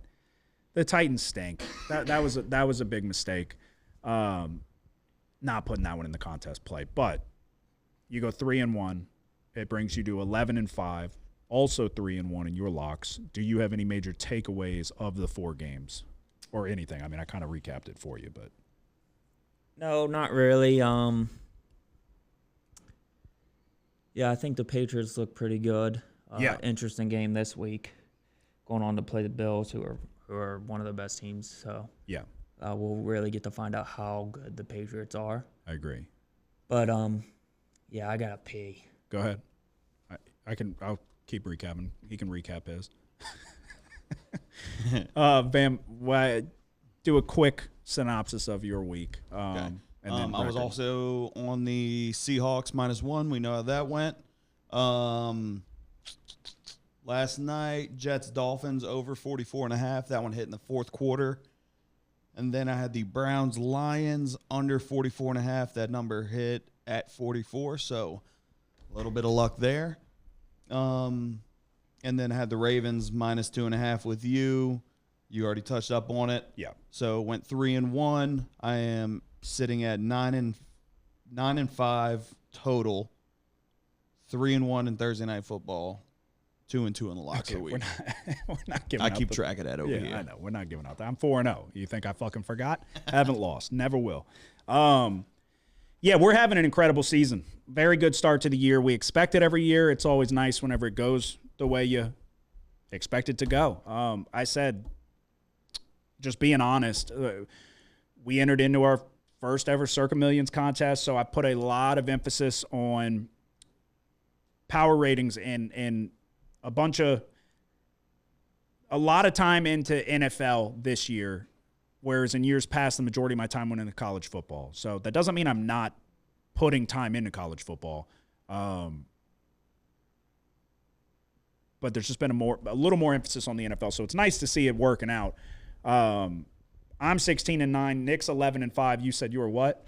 9-5. Yeah, all across the board. That's fucking good. There is no harder sport to beat against the spread than the NFL. It's the sharpest lines from the moment they open in comparison to other sports. So we're going to try to keep it moving in the right direction and keep stacking winning weeks. It would be nice from the standpoint of the contest if we could do better than fucking 3-2. Because out of 4 weeks, we had a catastrophic first week, and then we've gone 3-2 every single week. Our contest plays last week were the Falcons, the Jaguars, the Patriots, and then the Packers and the Ravens. And we really are – Packers and the Ravens were just bad plays. But we're the smallest amount away from seriously being in contention in this, and this is far from over. But God damn, I texted you, I think, with the Packers. I was like, now's our chance for us to get lucky. Now's a chance for us to have a win that was like, we shouldn't have had that one, but we pulled it out, you know? Yeah. The ball has not bounced our way. All of our wins have been dominant wins. It's been underdogs winning outright by a touchdown. And like you got the Jaguars +3, they handle business. The Falcons +2.5, they killed them. Our wins have been easy wins. We have not had one win where it's like, whew, we didn't deserve that, but we got it. But we've had a lot of losses like that where the fucking Rams are up by 100 at halftime and they fucking melt away and get a goddamn field goal blocked for a touchdown from the fattest fucking player on the team. Oh, but Bam, it's nice to see a big guy score one. Shut the fuck up. All right. We look ahead to NFL Week 5, Thursday Night Football. The 49ers taking on the Rams. I'm 4-0 on Thursday night. We're going to try to get another winner. Can we do it is the question, though. Let me get updated numbers here. Over under 46.5. Yeah. And then it's +6.5, -6.5 both ways. All righty. Yeah, so numbers are moving. 49ers taking on the Rams. Rams are at home, 6.5-point favorites, 46.5 for the total. Short week, 49ers are pretty much decimated with injuries. Brock Purdy with the toe injury. Is he going to go? Is he not? He didn't practice today. We were kind of talking about it. We are leaning towards him probably not getting cleared. But if he doesn't, it seems like Mac Jones is ready now when he was dealing with a knee injury. The 49ers, it feels like every single year. I don't know if they've got the worst training staff or whatever, but it feels like they just get decimated with injuries. So the last 3 years in a row. Pearsall sprained his knee, I think. I would be shocked if he plays. Juwan Jennings didn't practice. Kittle's still on IR. This team's decimated with injuries. So the way I'm looking to go here is under 46.5. Neither team has had much success in the red zone. The Rams are 27th and the Niners are 30th in red zone touchdown percentage. Defensively, though, San Francisco, the defense is not what it used to be, but it's still a solid unit. They're top 10 in red zone defense touchdowns allowed percentage. I lean Rams, obviously. It's hard not to. But Stafford's back does worry me for what that's worth. I watched that motherfucker grab at his back a couple times. He came in with the disc issue, and he wasn't practicing for a large portion of the offseason. That's always a cause for concern with me. Is it going to flare up? Is he going to get hit wrong? I feel more comfortable taking under 46.5 here. The Rams' offensive line struggles in pass protection. They can run block pretty well, and they've got talented running backs. Pass protection, though, they're not a good unit. So I think both teams, we could see them try to establish the run, and obviously McCaffrey's the best player on the field for the 49ers. But you got Kyron Williams and Corum and guys that can run the football. Stafford's playing incredibly well, and obviously Puka Nacua is one of the best wide receivers in the league.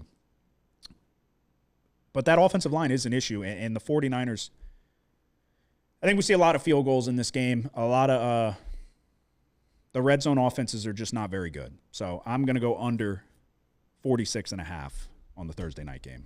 Which way are you going? Yeah, we're going under 46.5. You kind of touched on it.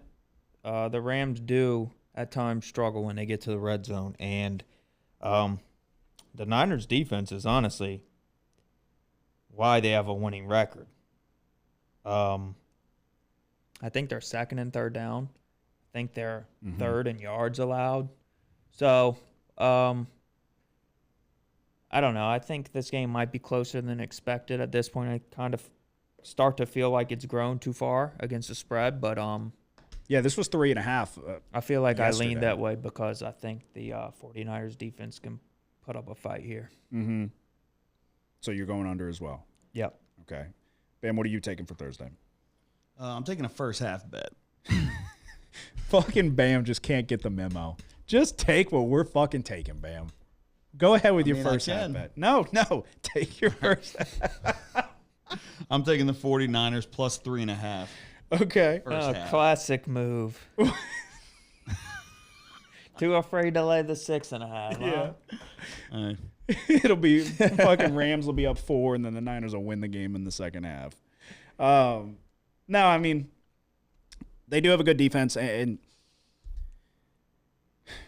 but it's like, did you know Purdy probably isn't playing? Or are you doing that? You're doing that whole thing again with the Niners. It's a system. It is a system. Okay. Yeah, so one of these days, like if we win this one again, then you need to just fucking get behind the microphone and just say, I'm taking whatever the fuck y'all are taking on Thursday. Yeah, but then it's not organic, is it? Who gives a shit? You trying to win or you trying to lose? Fucking first half. All righty. Let's see. So we go to Sunday. How many total do you have before you lock? I don't know. I came in here liking a lot, but Are they moving? bets are moving around some key numbers. Okay, well, Jesus Christ. I'm going to be honest. I didn't like a ton. So I liked I'll get it out there. I like the Jets plus 3. I don't think 3's available anymore. Motherfucker. I like the Jets plus 3 as well. And yeah, it's not. Okay. Well, then go with how many total do you have? 2 more for sure. And then a lock? Or 1 and then a lock? 1 and a lock. Okay, go with your 1. We're going to go to the Tennessee Titans at Arizona Cardinals. And we're going to take the points. We're going to take the Titans plus 7.5. You're now fading the Cardinals at home? It's not necessarily fading the Cardinals as much as I'm betting on the Titans here. Oh, yeah? You like what you saw? It's a crazy line of thinking here. I think eventually the Titans are going to put a good game together or a decent game together. I don't think we see them go through this entire season getting smashed by everybody.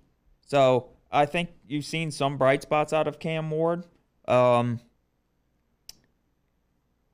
agree with that. I think Cam Ward is talented, and it is the perfect time where he was just in the media and he said, we're ass. Yeah. And it's like that's when they turn around and like kind of put something together, it feels like. Maybe not. And I feel like maybe the Cardinals just aren't that good, although if they play like they did at the end, then, it's not going to be good for the Titans. But they haven't put it together for a whole game yet. That Seahawks game, I get what you're saying. Like they started, the Cardinals scored at the end. They have enough talent that they should be able to put some points up on the board. But that game shouldn't even been close, in my opinion. You had a Charbonnet touchdown that got called back for a holding call that I thought was ticky-tack, and then you had a missed field goal as well. It shouldn't even have come down to we're tied and we need a field goal to win it. So I felt like I didn't like the holding call on the Charbonnet touchdown, and then Myers, who hit the game winner, missed a fucking field goal that would have put it out of reach. So I don't think the Cardinals should be laying points. This many points? No way. Because I thought the Titans were on par with the Saints. The Saints took the Cardinals down to the wire and were nearly right there. So I do think Cam Ward has shown flashes. So I'm not on this, but I wouldn't lay it with the Cardinals. How many total do you have, Bam? I have 3 more and then my lock. Jesus Christ, you're going with 5? Yep. You had a formula, you had a system like the 49ers that was working for you, and now you're going to deviate off of it. Crazy move. Go ahead. What's your first one? Going to the Giants at Saints. I'm going to go the over here, 40.5. Okay. Okay. Godspeed with that one. I am actually going to lay the points with the New Orleans Saints. I'm going to lay 2 with the Saints. If there was ever a chance to get a win, it's now. Jackson Dart, I understand. They just beat the fucking Chargers. Chargers look like one of the best teams in the league. The Saints just went toe-to-toe with the Buffalo Bills. The Saints are playing hard for Kellen Moore. You are not going to have a better opportunity than this one to win a game on your home field. The Giants just lost Malik Neighbors. Maybe Jackson Dart's really good. But I think the Saints run the ball better than expected. And the defense just put Kool-Aid McKinstry on fucking nobody. But I thought that the Saints showed you something last week. I think that this is as good of a chance as you're going to get. And they're going to want to go and it's like, go get Kellen Moore's first win, laying the 2 points. I'm going to take them. Yeah, I'm going to take the Saints too. I really love this. I think it opened opposite, right? It did, yeah. So I loved it then. And then when it flipped to 1.5, it's like, okay, let's be honest. Really, the flip through 0 shouldn't. Are there 1.5s? I don't know. I think. See if you see a 1.5 that's not juiced. But go ahead. The shit with what that, I was getting at was a line movement like that. It's a 3-point line movement, but it's moving through 0. It's not the same as like a line moving from 7 to 10, right? Yeah. So after thinking about it just now and you being on it, I like the Saints as well. You can get a 1.5 at -115. Okay. What are your thoughts there? Just go with 2? Yeah, it'll probably be 2 for the contest, I imagine. Yeah. All right. So we'll go -110. Saints -2. I didn't like a lot this week, if I'm being honest with you. I didn't either. I liked the Chargers -2.5. That's long gone. Is it? Yeah, it's 3. I'm imagining And that. I think Daniels is coming back. So Yeah. and another thing is Joe Alt. Yeah. So it's an ankle sprain. It's not A high ankle sprain though. Yeah. He's probably not going to play. No. Yeah, he's not going to play this game. But for full disclosure, I put a little on the Chargers to win a Super Bowl. Okay. And then I saw that. I said, fuck. They lost both of their fucking fantastic tackles. He's getting carted off. I was like, Jesus Christ. Yeah, he's going to come back this season. Yeah. No, he probably will not play. But that Commanders secondary is fucking terrible. But one thing the Commanders have done a good job, and I didn't get to watch the Falcons that much because I was kind of watching the Saints a little bit more than I should have because I'd had no bet on it. But it was like, holy shit. You have this thing where you're just not watching the contest plays. What are you just hoping? Well, you're like, frankly, it was the first one, the biggest one. I can't remember. But you're like, I was watching Louisville and fucking. Yeah, it was the Chargers Chiefs. Yeah, incredible game. Chargers dominated. That was when we figured out, like, okay, Chargers are for real. You're like, yeah, I was watching fucking Eastern Carolina.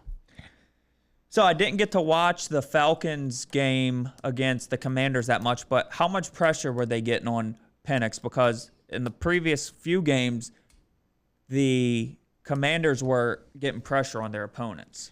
Yeah, I didn't think a ton. But let's see. Don't they normally tell you? Yeah. He got sacked once. So as far as pressure, I can't. Not a ton. He was 20 of 26. He had 11 yards per completion. So he had time to throw. It didn't stick out to me like, wow, they're really bothering him. Yeah. But to give you the exact answer to that question, I can't. So Mekhi Becton, is he trending to come back? I would imagine so. Out with a concussion last week. Yeah, I don't know. I guess at 3, I kind of felt like it was a reach at 2.5. But the Chargers being at home, I liked it. But yeah, I don't have it on my sheet. But that's the way I would certainly lean. I think the Chargers are good. I really do. Justin Herbert's serious. And then Amari Hampton has gotten up to speed for sure. What are your thoughts on the Patriots Sunday night against the Bills? I'm just going to stay away. Okay. I'm going to take the points. I think there's an 8.5. We are obviously – did it go back to 7.5? Jesus Christ. Yeah. Whatever, fuck it. I'll still take it. I just checked right before we started. I'm going to take the Patriots plus 7.5. This Bills defense is not – you can throw on this secondary. Drake May looks fantastic. And offensively, the Patriots are able to move the ball. Like we talked about, if you take away those fumbles against Pittsburgh, they win that game for sure. They dominated that box score. And then the Panthers are the Panthers, so I'm not like, whoa, they dominated the Panthers, so that's why we're taking them. We were higher on this Patriots team than most were. Maybe the Bills you think the Bills are going to kill them? No. I think we see the Patriots stay inside this number. I kind of question how good the Bills' defense is, and we've kind of questioned that for most of the season. And even last week, it kind of shows you. I mean, the Saints had a really good day running the football. Yeah. And they hadn't had anything near that in their previous games. The Saints talking about running the football. Like, we haven't been able to run the football this whole season. But are the Patriots able to exploit that, though? That's the... I think Drake May's really good. No, I know that. I'm talking about the inability for the Bills to stop the run, though. Do they have the backs to exploit that? Because Ramondre Stevenson can't hold on to the fucking football. But that's the only thing that worries me. I'd have to look at the... Oh, I guess I could pull it up here. I don't think the Patriots have been having much success running it. But, yeah, I don't know. This boils down to Drake May's good. So, and offensively, they are able to move the football. And you've got a somewhat spotty secondary from the Bills. So, yeah, I'm going to take the Patriots plus 7.5. All you have is your lock left? Yeah. All right, Bam, you have a few more, right? I have 2 more than my lock. Give us a speed run on 2 of them back to back. All right. Dolphins at Carolina. Laying the 1.5 with the Dolphins. Okay. And then going to the Bucks at Seahawks. I'm taking the over 44.5 there. Okay. All righty. And sorry, I'm all over the place. You said just your lock left. Yes. Okay. All righty.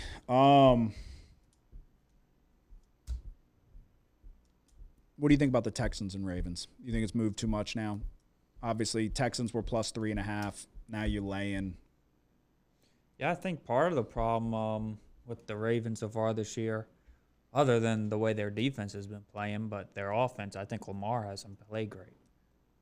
Yeah, I agree. So with him being out, they're going to run the ball with Henry much more. Yeah, and that's because Bam's got Henry on his fantasy team, so I was like, he hadn't done shit the last couple of weeks, but I'm like, honestly, Lamar getting hurt, good for fantasy purposes.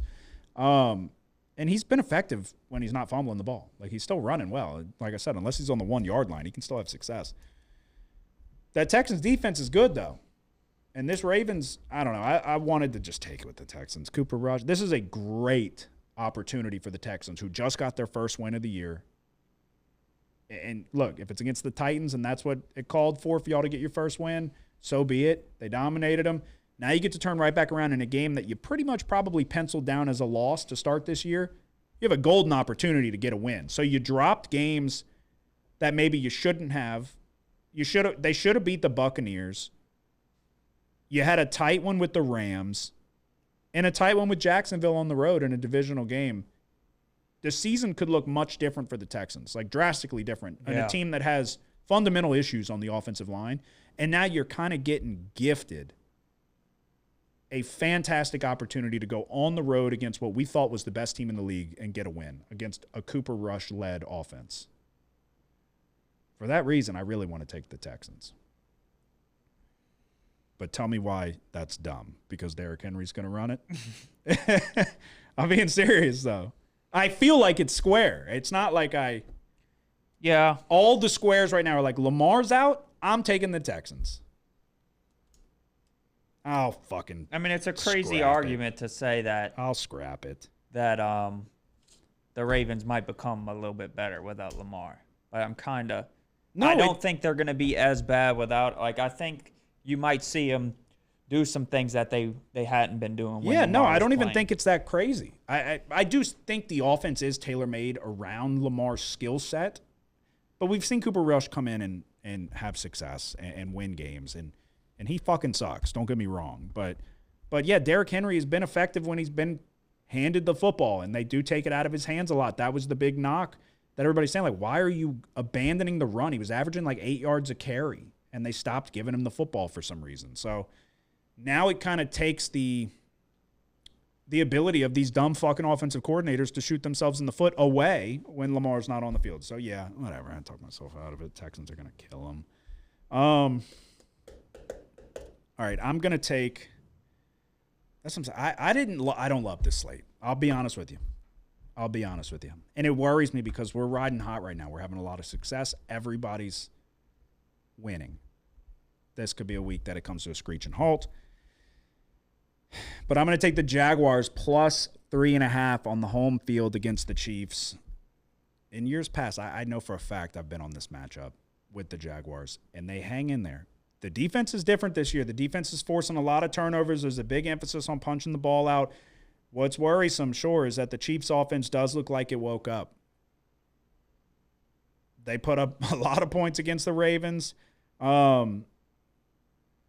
think the Jaguars have the defense to contain a Chiefs offense that I'm still not a firm believer is all the way back yet. They can't run the football. I like what Jacksonville's doing. I said it coming in. I think Liam Cohen's a good coach. I think he's a good offensive play caller. So we're going to take the Jacksonville Jaguars plus 3.5 on the home field. What are your thoughts on that one? I would lean Chiefs if it got to 3. Well, yeah. I wouldn't take Jacksonville if it got to 3. But it's kind of – it looks like it might go that way or it might stay where it's at. Yeah.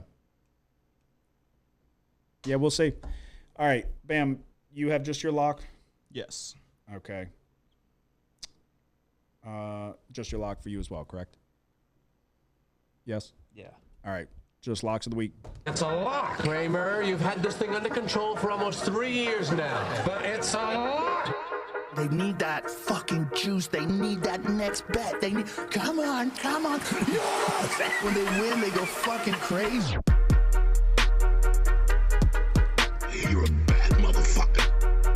Go in that shower, grab your fucking nuts, and tell the world somebody's sniffing my fucking nuts. You can take this one. 'Cause I ain't got time to fuck around. All right, we're going to the Raiders at the Colts. We're going to take Raiders plus 7 here for the lock. I thought the Colts looked good last week. I thought Adonai Mitchell, really kind of cost them. Yeah, that was dropping crazy. the ball before he scored a touchdown. Classic. So if that does happen, they're in the game there at the end with the Rams, and the box score might be a little misleading, or the final score. But I thought the Raiders looked really good last week, and I'm still not kind of sold on the Colts. I thought we saw Daniel Jones kind of revert back to his old self. Last week he threw 3 interceptions. So we're going to go Raiders +7. Alrighty. I'm going to add that. I like it. I'll take that. Smells like a contest play. Raiders fucking suck. Yeah. But Genty woke up. The Geno, problem last week, they lost by 1 point to the Bears, right? And I talk about Daniel Jones throwing 2 interceptions. Well, Geno Smith threw 3 last week. No, Geno's a shitbag. But not only did Genty have success, Raheem Mostert, who's basically uses a walker around the locker room these days, he had a ton of success running last week. Yeah, no, I think they have to establish Genty. Ryan Clark's such a fucking square. And we'll get to the locks very quick. Yeah, he's the biggest idiot of all time. Idiot. He's such a fucking idiot. Yeah, no, LSU alum, yeah, nobody gives a fuck. He's a moron. And to say, oh, Genty doesn't have the it factor or whatever he said, it's like, what are you talking about? We're 2 weeks into the season. This guy's incredible. Every single time he meets a grown-ass man in the hole, he's fucking running over him like it's a child. Genty's good. They need to give him the ball more. I think they will, and they did last week. You saw what happened, but they were also getting him involved in the passing game as well. I think he had 2 receiving touchdowns. I think the offense has got to run through Ashton Genty, and I think they figured that out last week. So I'm going to add the Ravens +7 as well.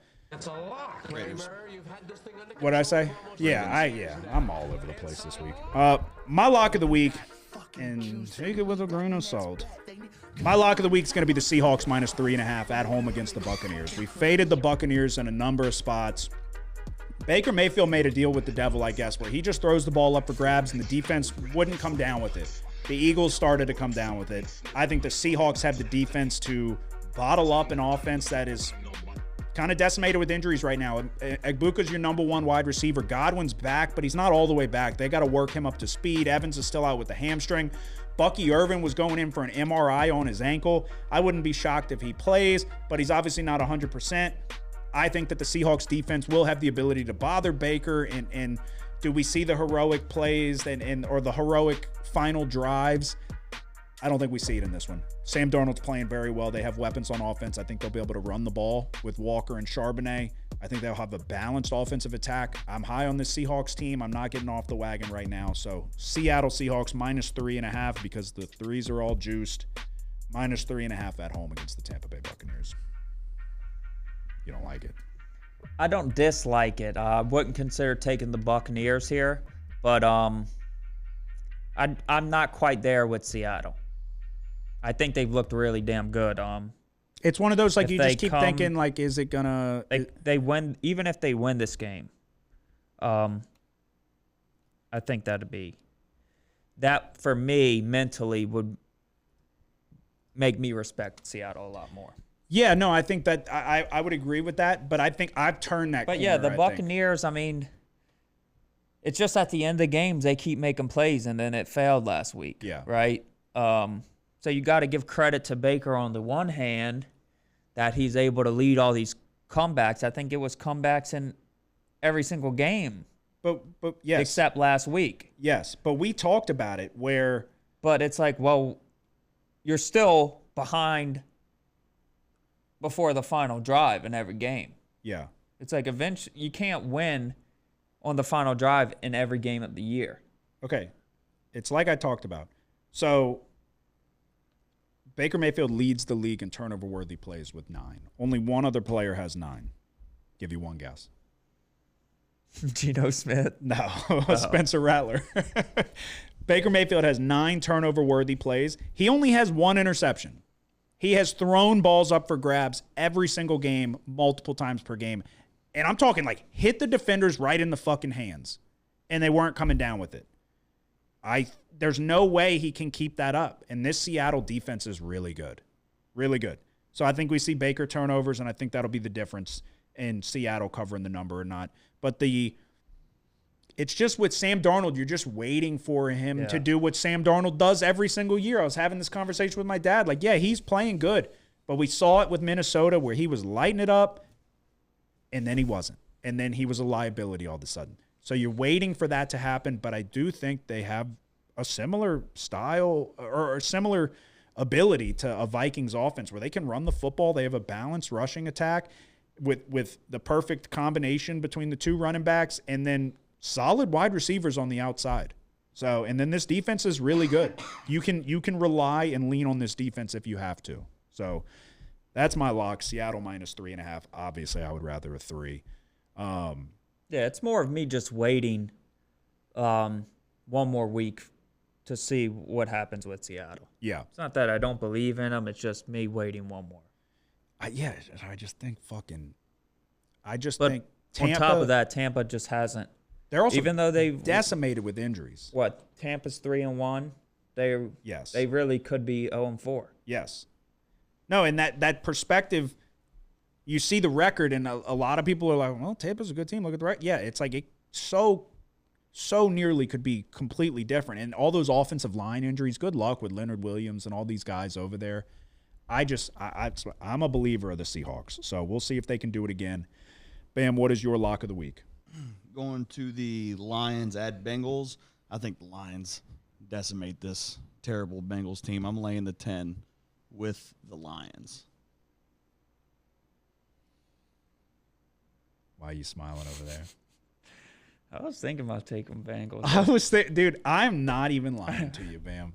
I texted Bam. If this keeps moving. I texted Bam and I said, you either learn or you lose. Because I was talking about the Browns that one game, and he was like, yeah, good pick. I'm like, that's not the point. You either learn or you lose. What was the Bengals This is last? a lot of points for a team at home. Yeah, but the Bengals suck. Browning sucks. It's never that simple, though. This is what I'm trying to get through your thick skull. So Browning played 2 really damn good defenses. And yeah, on the road. Vikings, On the both road. on the road, yeah. Against the Vikings and against Denver. So I'm not going to allow you. So this is your lock, so you can't change it. But this is another, put a stamp on it. You got to fucking learn. If this goes, you're 0 for 2 on fucking. So if they win by 25 points. No, that can certainly happen. Yeah, that can certainly happen. And if you had to bet your life on it, am I taking the Bengals? No.